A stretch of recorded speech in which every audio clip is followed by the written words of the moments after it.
everyone, and welcome to another episode of Fridays with Fawn. I'm your host, Fawn Lopez, publisher of Modern Healthcare. Today, I'd like to welcome a good friend and esteemed colleague, Susan DeVore, CEO of Premier. Susan is a highly respected leader who's been named to Modern Healthcare's top 25 women leaders multiple times. In 2019, she was honored as Luminary of the Award, and also in 2019, named again and again this year to Modern Healthcare's 100 most influential people in healthcare. Susan has been recognized on this list multiple times. Susan, welcome, and thank you for joining me. Thank you, Fawn, and thank you so much for the ways in which you lift up women. You have been committed to this, I think, for more than 10 years. And I hope you know how much the young women and the old women like me really appreciate how you lift up women. Thank you so much. It means a lot to me. Thank you. You've been with Premier for over 17 years and CEO since 2009. You've been credited with leading the organization and being focused on driving innovation and engaging the industry to work together to develop solutions that support efficiency and quality. Also, during your tenure, Premier has won the world's most ethical companies award 13 years in a row. Congratulations on your accomplishments, truly amazing and inspiring. Also inspiring is your leadership. I've been a fan for years. As CEO of Premier, you know how important culture is. It's been said that culture wins over strategy. As recipient of the world's most ethical companies, what can you tell us about your culture? Thanks so much, Fawn. And, I think culture really starts with your why. And I think all of the employees at Premier and our member health systems, we're all committed, really, truly committed and passionate about improving the health of communities, lowering the cost of healthcare, improving outcomes, and transforming the American healthcare system. So everybody wakes up every day saying, I'm doing important work and my individual job makes a difference. So I think culture sort of starts there. But then I think it continues with how you actually conduct business. And the first time we won the award, we actually won because one of our staff level employees submitted our company unbeknownst to the management team. And I think that speaks to our focus on values. And so all of our employees know our 4 values, which are all around innovation and passion for performance and integrity as a core value and focus on people. And so I think how you make decisions every day, some people say ethics is how you behave when nobody's looking. And I think that culture is very well ingrained in the employees, and they're always trying to figure out all the ways we overcome barriers to really transform the healthcare system. That's awesome. Congratulations. Thank you. You're also a mother. So as a working mom, you know firsthand the struggles working mothers face. And for many women, there is an additional burden related to the provision of healthcare and the healthcare of their children. You recently entered into a contract with HHS to address maternal and infant health, a major issue for the United States, with our maternal mortality at about 17.4 per 100,000 live births, according to the CDC. There are also large racial and ethnic gaps. Would you mind talk about the decision for Premier to enter into this effort and what you hope to achieve as a result? Thank you, Fawn. And I am very passionate about this topic. I am a mother, a grandmother. I have probably 40 nieces and nephews. I've lost count now. And working nationally as Premier does across the healthcare system, it's shocking to me that with all of our ingenuity, all of our resources, all of our wealth, all of our technology, all of our innovation, that we're one of the worst, if not the worst performing country in the developed world in the area of maternal child health. And I think it's because we actually don't have a consistent and standard way of measuring what's happening. And I think this project that we've just entered into is really going to help us nationally define a standard way of measuring what happens before, during, and after pregnancy. So we can really hone in on the root causes of the problem. I think we're going to find that a lot of them are socioeconomic. A lot of them are variation and unreliable care delivery. A lot of it is measurement. But what we really need to do is get a consistent way of measuring it. We are going to target working with vulnerable populations and safety net healthcare systems to make sure with data we can prove and disprove the theories, the anecdotes, the rhetoric that are out there about why we are in the situation we're in. So we're very excited about that project. Such an important endeavor, and thank you for leading the way for so many women and children. So let's talk about healthcare and what's going on as we speak. I'm curious your thoughts on how this election will impact healthcare going forward. You know, I think the election will have a big impact on healthcare going forward. First and foremost is the pandemic response. I mean, we have got to get to an acceleration of the administration of the vaccine, the use of the therapeutics, the education that we need to do. And I do think that the administration, the incoming administration, maybe will have more of a federalized, centralized, data-driven approach to solving that. And to me, that's priority number one. Beyond that, I think that the new administration and the balance of the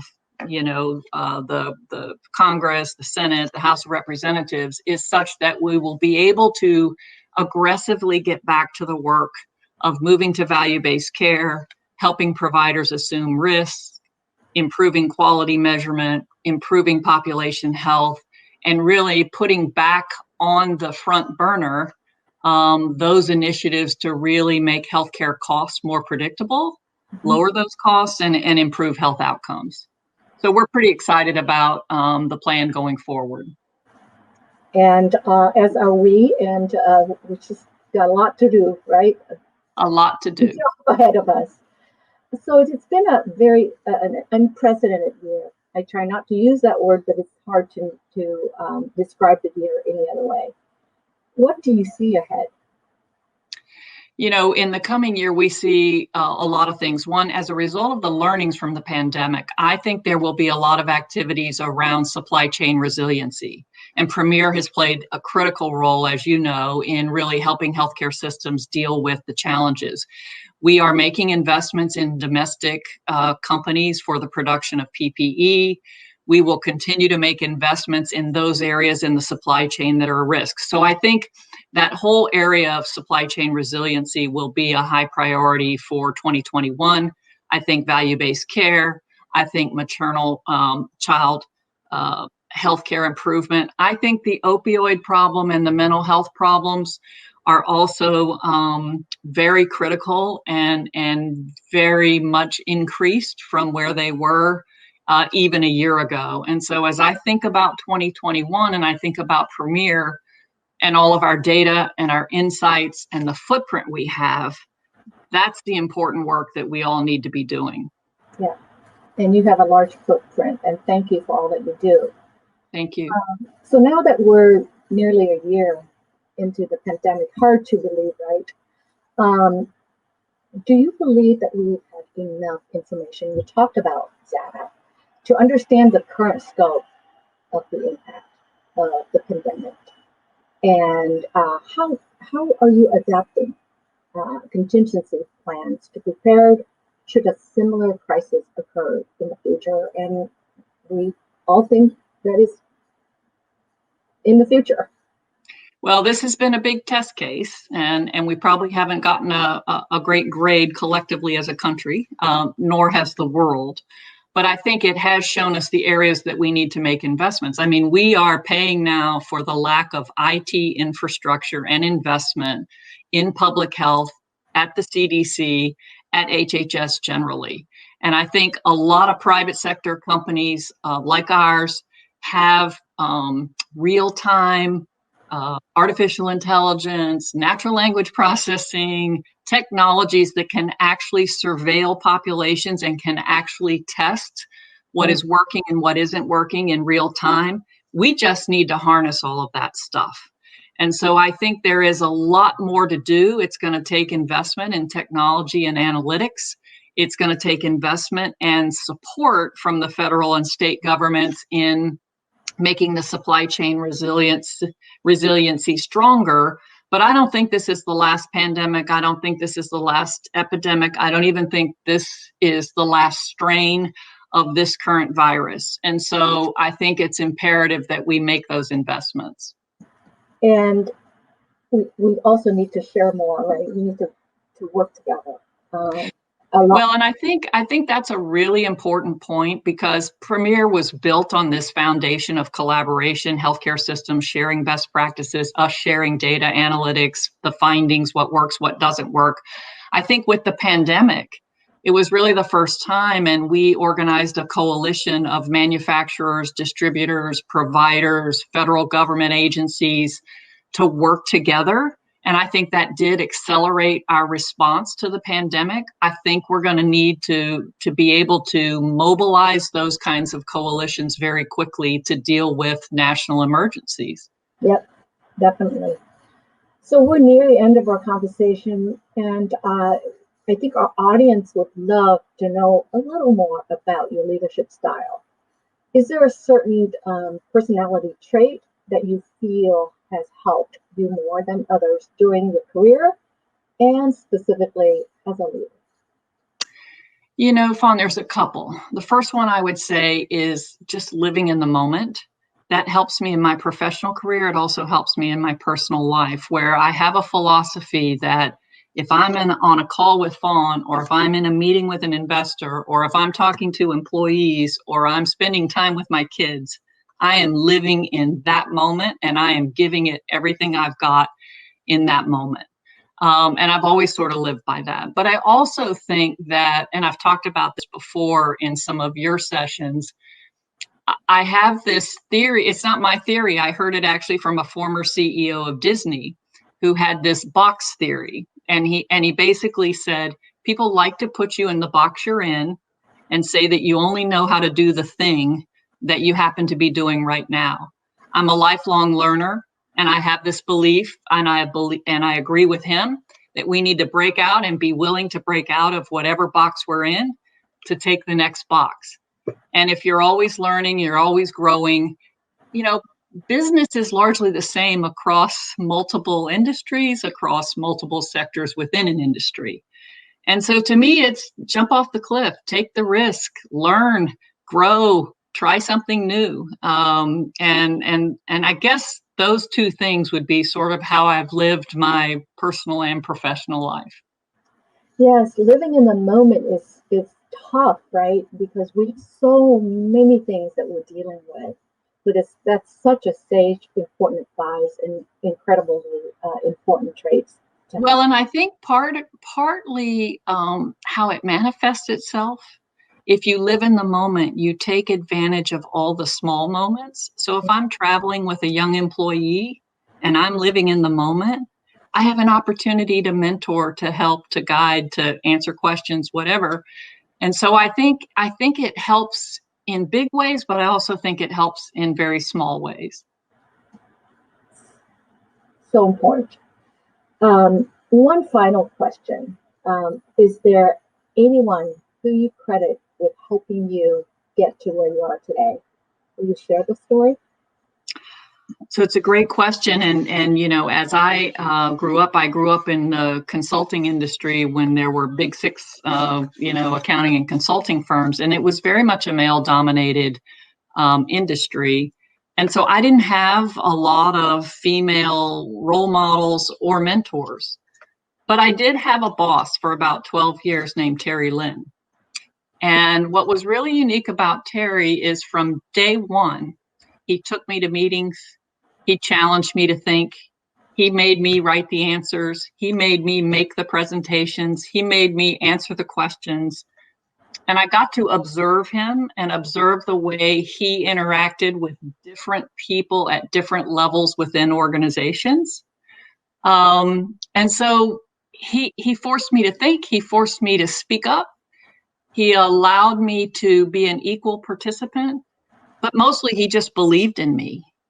And I think if you're able to have a mentor like that, and I had him as a mentor for many years,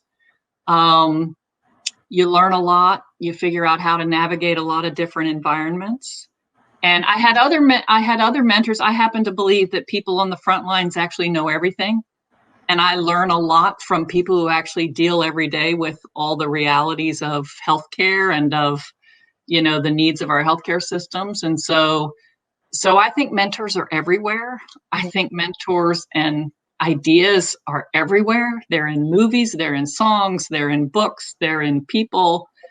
And, I guess it goes back to being a lifelong learner. But Terry Lynn stands out as a mentor who really helped me at a very young age. What a great story. Thank you for sharing. So it has been an absolute pleasure and an honor to talk with you today, Susan. And I can't thank you enough for taking the time out of your busy schedule to talk with us, but also thank you for all that you do for healthcare. And it's just been an honor.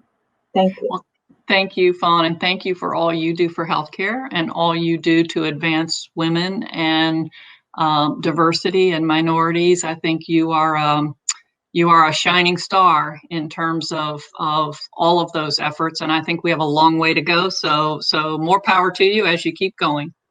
And I on that point, I should also thank you for your continued support of our conference, Women Leaders in Healthcare Conference. And you've been a participant over all these years, and I couldn't thank you enough. You were there from the very beginning, and you have been an amazing supporter of women and minorities. So thank you. Well, you're welcome, and it's a wonderful conference. So I look forward to the days when we're going to be able to meet again in person. Thank you.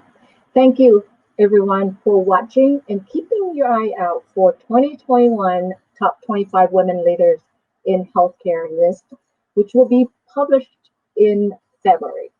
And as always, I look forward to seeing you on the next Fridays with Fawn, and hope that you'll join us at this year's virtual Women Leaders in Healthcare Conference in July. Thank you so much.